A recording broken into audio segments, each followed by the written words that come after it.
ఓం. ఇప్పుడు మనము అష్టాంగ యోగం గురించి చెప్పుకుందాం. యమ నియమ ఆసన ప్రాణాయామ ప్రత్యాహార ధారణ ధ్యాన సమాధి, ఇవి 5 ఇవి 3, ఇవి అష్టాంగ యోగం అంటారన్నమాట. ఈ అష్టాంగ యోగంలో యమ నియమాలు అంటే అహింస సత్య అస్తేయ బ్రహ్మచర్యం అపరిగ్రహ యమః.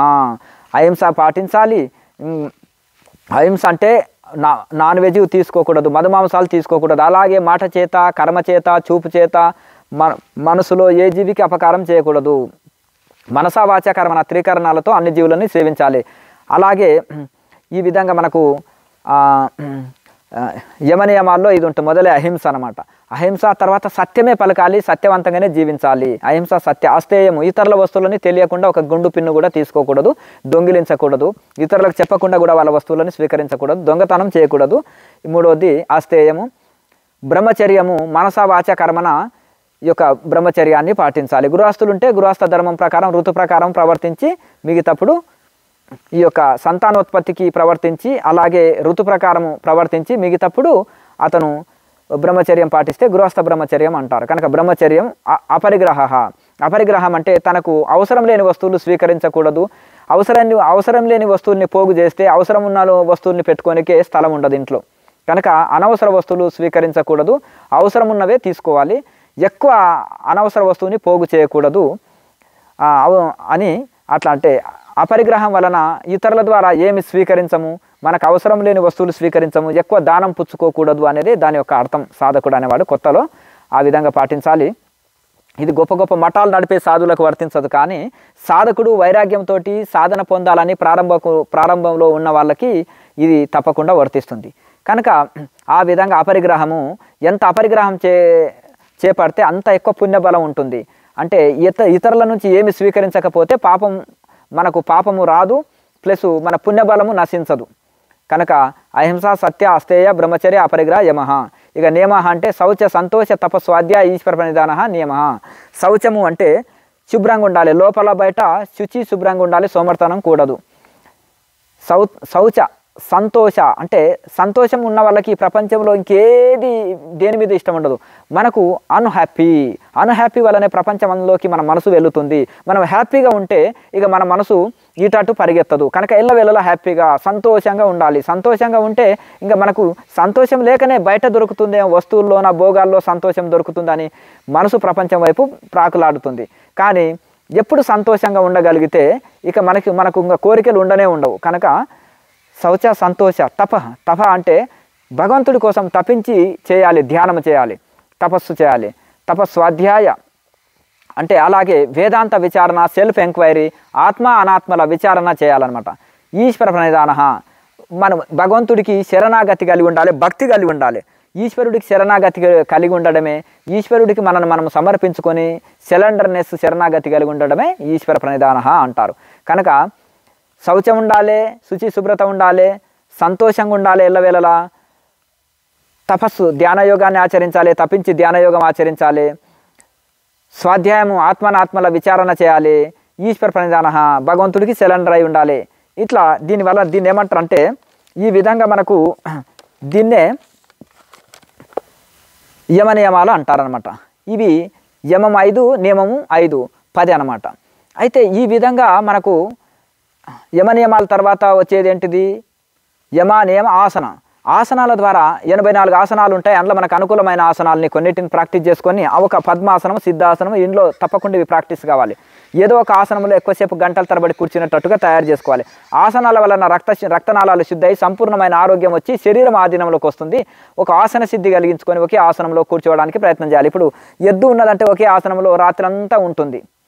పశుపక్షులకు సహజంగానే ఆసన సిద్ధి ఉంది అని పతంజలి మహర్షి చెప్తున్నారు. అష్టాంగ యోగం చెప్తుంది.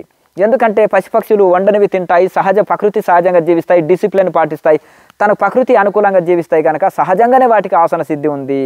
కనుక ఆసన ప్రాణాయామ, ఈ యొక్క ప్రాణాయామ వలన వాయునాళాలన్నీ శుద్ధి అయిపోతాయి, శరీరంలో ఉండే బ్లాక్స్ అన్నీ క్యూర్ అయిపోతాయి, కుండల్ని యాక్టివేట్ అవుతుంది. మనసే శ్వాస కనుక శ్వాస ఆధీనంలోకి వచ్చినప్పుడు మనసు ఆధీనంలోకి వచ్చి మనసు అంతర్ముఖం అవుతుంది. కనుక ఈ ప్రాణాయామ తప్పనిసరి ఉండాలి. చాలామంది ధ్యానం చేస్తుంటే అష్టాంగ యోగం ఎందుకు, ఈ యొక్క కుర్చీలో కూర్చొని మ్యూజిక్ పెట్టుకొని నిద్రపోయి ధ్యానం చేస్తే చాలంటారు. ఇది రాంగ్ ప్రాసెస్. ఋషులు చెప్పిన ప్రకారం వెళ్తే 1వ తరగతి చదవని వాడు డిగ్రీలో కూర్చోబెడితే చదవలేడు, ఓనమాలు రాని వాడు డిగ్రీలో కూర్చోలేడు.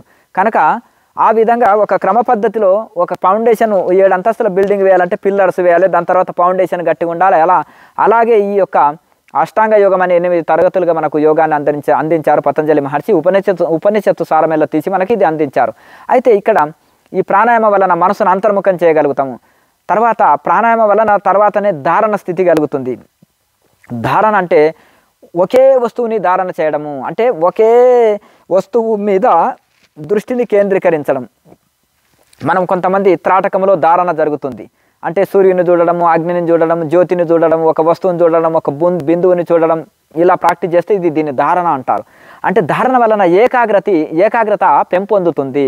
ఆ ధారణ వలన మనకు ఏకాగ్రత పెరుగుతుంది. కనుక ఆ ఎల్లవేళలా ఆత్మనే ధారణ చేయాలి, మనము పరమాత్మనే చింతనే ధారణ చేయాలి. ఇతర వస్తువుల వేలికి ఎక్కడెక్కడ మనసు వెళ్ళినా తిరిగి నీ యొక్క కూటస్థంలో మనసు నిలుపని గీత చెప్తుంది. కనుక ఈ యొక్క కూటస్థంలో నిలుపు ఎటు వెళ్ళినా కనుక ధారణని పెంచుకుంటూ పోతుంటే ధారణ అట్లా అంటే మొదలు ఆసన ప్రాణాయామ ప్రత్యాహారం చేయాలి. ప్రత్యాహారం అంటే ఎలా అంటే ఇప్పుడు మనసు సహజంగానే బహిర్ముఖమవుతుంటుంది, దాని గుణము బయటికి వెళ్ళడం అనేది, కానీ సహజం అది. కానీ అంతర్ముఖం కావడమే దాని సహజ స్థితి కాదు గుణానికి, కానీ అది ప్రయత్నం చేత చేయాలి. బహిర్ముఖం పోనికి ఏ ప్రయత్నం అక్కర్లేదు మనసు, కానీ అంతర్ముఖం చేయాలంటేనే ప్రయత్నం చేయాలి. దాన్ని కూర్మో అంగాని సర్వచహ అన్నారు. ఎగ్జాంపుల్ తాబేలుని తీసుకున్నారు. తాబేలు ఏ విధంగా తన అవయవాలకు పని లేనప్పుడు తన డిప్పలోకి ముడుచుకొని ఏ విధంగా ఉంటుందో, యోగి కూడా ఇంద్రియాలతోటి ఏమీ పని లేనప్పుడు దాన్ని ఇంద్రియాలను అంతర్ముఖం చేసి కూర్చొని ఉంటాడు. ఒకవేళ అన్ని పనులు చేస్తున్నా మనసు అంతర్ముఖం చేసి పనులు చేస్తాడు. కనుక తాబేలు ఏ విధంగా తన డిప్పలోకి అవయవాళ్ళు ముడుచుకొని హాయిగా స్థిరంగా ఉంటుందో, అలా కుక్కలు నక్కలు కానీ దాన్ని తినివేవు, ఏమి కాదు, ఇంకా దానికి రక్షణ ఉంటుంది. అలాగే యోగి కూడా తన ఇంద్రియాలను అంతర్ముఖం చేసుకొని ఉంటాడు. ఏ విధంగా అంటే తాబేలులాగా. దీన్ని ప్రత్యాహారం అంటారు. అంటే బహిర్ముఖమైన ఇంద్రియాల్ని అంతర్ముఖం చేసుకునే దాన్ని ప్రత్యాహారం అంటారు. ధారణ అంటే ఒకే వస్తువు మీద, ఒక ఆత్మ వస్తువు మీదనే తదేకమైన ధారణ, నిశ్చల దృష్టి నిలపడము, దాన్ని ధారణ అంటారు. ఈ ధారణ వలన ఏకాగ్రత పెరుగుతుంది, ధారణ శక్తి పెరుగుతుంది. కనుక ధారణ తర్వాత అప్పుడు ఏకాగ్రత ఎప్పుడైతే పెంచుకుంటామో అప్పుడు ధ్యానం కుదురుతుంది. ఏకాగ్రత లేని వాళ్ళకు ధ్యానం కుదరదు. చిత్తశుద్ధి లేని శివ పూజలేలరా, మనసు నిలుపక ధ్యానం కుదరదు. కనుక మనసు ఆ ధారణ వలన ఎల్లవేళల ఆత్మ వస్తువుని ధారణ చేయడము, ఆత్మ వస్తువుని చింతించడము వలన ఏకాగ్రత పెరుగుతుంది. ఎల్లవేళల మనసు ఇటాటు పోతుంటే తిరిగి తీసుకొచ్చి కూటస్థములనే నిలుపుకోవడము, ఆజ్ఞచక్రంనే నిలుపుకోవడము, మనసు స్థిరంగా ఉంచడము, ఇలా దీన్ని ధారణ అంటారు. ఇలా చేయగా రెగ్యులర్ చేస్తుంటే ఆ ధారణ శక్తి పెరిగి అదే ధ్యానంగా మారుతుంది. అదే ధ్యానం అంటే ఒక తైలధార వలె, అంటే ఒక డబ్బలో నుంచి ఒక డబ్బలోకి నూనె పోస్తుంటే ఒక ఎడతెగని దారలాగా ఉంటుంది. అలాగే గాలి లేని చోట దీపము ఉండే నిశ్చలంగా ఉన్నట్టుగా మనము గాలి లేని చోట దీపం వలె చిత్తం నిశ్చలంగా నిలిచిపోయేదాన్ని దీన్ని ధ్యానం అంటారు. ధ్యానం నిర్విషయమనః, ధ్యానం ఆలోచన రహిత స్థితి ధ్యానము, ఏ ఆలోచనలు లేని స్థితి ధ్యానము. కనుక నిర్విషయ స్థితి ఏ ధ్యానము అంటే ఏ ఆలోచన రహిత స్థితియే ధ్యానము, ఏ ఆలోచన లేని స్థితి నిశ్చలమైన చిత్తము నిశ్చలమైన స్థితియే ధ్యానము. గాలి లేని చోట దీపము నిశ్చలంగా ఉన్నట్టు మనసు నిశ్చలంగా ఉన్న స్థితినే ధ్యానం అన్నారు. కనుక ఈ ధ్యానమే ఇక సమాధిగా మారుతుంది. ఎలా అంటే ఆ ధ్యానాన్ని తదేకంగా చేయగా ఏమవుతుందంటే ఏ ఆత్మ వస్తువుని ధ్యానిస్తున్నామో, ఏ ఆత్మ వస్తువులోన మనసు నిలకడ చెంది ఉందో ఆ ఆత్మ వస్తు స్వరూపంగా మారిపోయేదాన్నే సమాధి స్థితి అంటారు. ఇక్కడ గుండె శ్వాస నాడి స్పందన ఇవన్నీ ఉంటాయి, నెమ్మదిగా ఉంటాయి ధ్యానంలో. కానీ సమాధిలో ఇవన్నీ శ్వాస నిలిచిపోతుంటుంది. నిలిచిపోవడం వలన గుండె శ్వాస నాడి ఇవన్నీ ఆగిపోయి సమాధి స్థితిలో సహస్రారంలో ప్రాణశక్తి స్థిరమై సమాధి స్థితిలో ఉంటారు. మనం నిశ్చలంగా ధ్యానం అంటే మనం హాయిగా నిద్రపోతున్నామంటే శ్వాస గుండె ఇవన్నీ నెమ్మదిగా నడుస్తాయి. గుర్తుపెట్టుకోండి, రాత్రి చెక్ చేసుకోండి, రాత్రిపూట ఎవరైనా చెక్ చేస్తే పడుకున్న వాళ్ళని చెక్ చేయండి, తెలుస్తాయి. అప్పుడే హాయిగా నిద్రపోతాం. పరిగెత్తుతుంటే అస్తవ్యస్తంగా ఉంటుంది, కోపంలో ఉన్నప్పుడు అస్తవ్యస్తంగా ఉంటుంది, శ్వాస గుండె స్పీడ్గా ఉంటాయి. కానీ అలాగే నిద్రలో నిశ్చలంగా ఉన్నందుకే హాయిగా నిద్రపోగలుగుతున్నాం. అలాగే ధ్యానంలో ఇంకా నిశ్చలంగా ఉంటాయి. ఇంకా సమాధిలో అసలు ఇవి ఉండవు, ఇవన్నీ నిలిచిపోతాయి. అందుకనే అంత ఆకలి దప్పులు ఉండవు, రోజుల తరబడి కూర్చొనగలుగుతారు. ఇక అది శరీర అతీత స్థితి, ఇంద్రియ అతీత స్థితి, కాలాతీత స్థితి సమాధి స్థితి. కనుక ఈ ధ్యానములు ఒకదాని తర్వాత పర్ఫెక్ట్ అయితే 1, 2 చదివితే 3లో వెళ్ళగలుగుతాం, 3 పాస్ అయితే 4వ తరగతిలో వెళ్ళగలుగుతాం. అట్లా ఈ యొక్క ఒక్కొక్క తరగతిలో పాస్ అయినప్పుడు పై తరగతికి అర్హత సంపాదిస్తాం. కనుక ఇవన్నీ కూడా ఈ సమాధి స్థితితోటి మనము ఎక్కడ యమనియమాలతో స్టార్ట్ చేస్తాము, సమాధి స్థితితో ముగుస్తుంది అనమాట అష్టాంగ యోగం. కనుక అందుకనే యమ, నియమ, ఆసన, ప్రాణాయామ, ప్రత్యాహార, ధారణ, ధ్యాన, సమాధి ఈ యొక్క 8 అంగాలతో కూడుకున్న ఈ అష్టాంగ యోగాన్ని ఎవరైతే క్రమ పద్ధతిలో చేస్తారో అప్పుడు బాడీ మైండ్ కంట్రోల్ ఉండి వాళ్ళ సమాధి స్థితిని అందుకోవడానికి ఇవన్నీ ప్రతిదీ దోహదపడుతుంది. ప్రతి అడుగు కాశీకి వెళ్ళడానికి ఉపయోగపడుతుంది. ప్రతిరోజు చేసే సాధన కూడా మనము పరమాత్మకి చేరుకోవడానికి ఉపయోగపడుతుంది. కనుక మనము పరమాత్మకు దగ్గర అవుతుంటాము, ప్రపంచానికి దూరం అవుతుంటాము. అంటే మన మానసిక స్థితిలో ఇప్పుడు తిరుపతి వెళ్తుంటే తిరుపతికి దగ్గర అవుతుంటాము, ఊరికి దూరం అవుతుంటాం కదా నడుచుకుంటూ వెళ్తుంటే. అలా మనం కొన్ని రోజులకు పరమాత్మ దర్శనం చేసుకోగలుగుతాము. కనుక ఈ యొక్క అష్టాంగ యోగాన్ని ఎవరైతే చేస్తారో ఇది క్రమ పద్ధతి, ఋషుల మార్గము, ఇది ఋషులు చెప్పిన మార్గము, ఇది సూటి మార్గము, ఇది సైంటిఫిక్ మార్గము, ఇది శాస్త్రీయమైన పద్ధతి, ఇది తొందరగా మోక్షాన్ని కలిగించే స్థితి. కనుక పతంజలి మహర్షి ఉపనిషత్తు సారమెల్ల తీసి మనకు అందించారు. ఉపనిషత్తు సారమే భగవద్గీత, ఉపనిషత్తు సారమే పతంజలి సూత్రాలు. ఉపనిషత్తు సారాన్ని ఈ యొక్క పతంజలి సూత్రాల సారాన్నే ఋషులు మునులు అందరూ ఆచరించారు. పతంజలి సూత్రాల సారమే తపస్వాధ్యాయ, ఈశ్వర ప్రణిధానాన్ని, క్రియాయోగ. ఇది కూడా ఉపనిషత్తు ఇది పతంజలి సూత్రాల సారమే, అష్టాంగ యోగ సారమే కూడా క్రియాయోగం కూడా.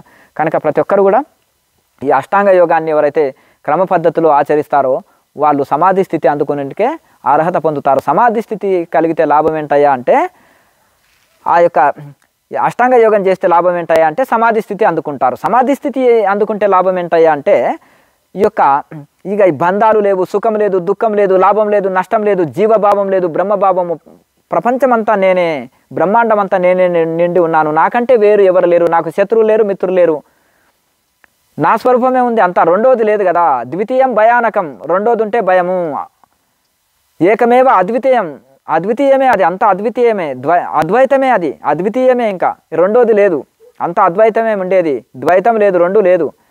కనుక ద్వితీయం ఉంటే భయానకము, రెండు ఉంటే భయం అంట, నువ్వు వేరు నేను వేరు అనేది. అంత అద్వితీయమే, ఉండేదంతా ఒకటే, ఇంకా ఎక్కడ అందులో భయం లేదు, దుఃఖం లేదు, సుఖం లేదు, అంత తన స్వరూపమే. కనుక ఇంకా అక్కడ భయం లేదు, ఆ నిర్భయ స్థితి కలుగుతుంది, ఆ మోక్ష స్థితి కలుగుతుంది. ఆ భేదభావమే అజ్ఞానము, భేదభావమే ఇది. కానీ అభేద భావమే జ్ఞానము, అభేద దృష్టి జ్ఞానము, భేద దృష్టి అజ్ఞానము. ఆ అజ్ఞానము నశించే, అజ్ఞానంతో మనుషులకి ఇన్ని దుఃఖాలు కలుగుతున్నాయి. సమాధి స్థితి వలన అజ్ఞానం నశించి భేదభావం నశించడం వలన అభేద దృష్టి జ్ఞానము, ఆ అభేద దృష్టి కలుగుతుంది, భేదం లేని చూపు కలుగుతుంది. ప్రతి జీవిలో తనను చూసుకొని తనకు మేలు చేసుకుంటే అన్ని జీవులకు మేలు చేస్తే తనకు తాను మేలు చేసుకున్నట్టు, అన్ని జీవులు ఆనందంగా ఉంటే తను ఆనందంగా ఉన్నట్టుగా, అన్ని జీవుల్లో తనలో అన్ని జీవుల్ని చూసుకునే సామర్థ్యం యోగికి కలుగుతుంది. కనుక ఆ విధంగా మనకు ఆ యొక్క అజ్ఞానం నశిస్తుంటుంది, మోక్ష స్థితిని అందుకుంటాము. ఈ యొక్క సమాధి స్థితి కలిగితే మోక్ష స్థితి అందుకుంటాము.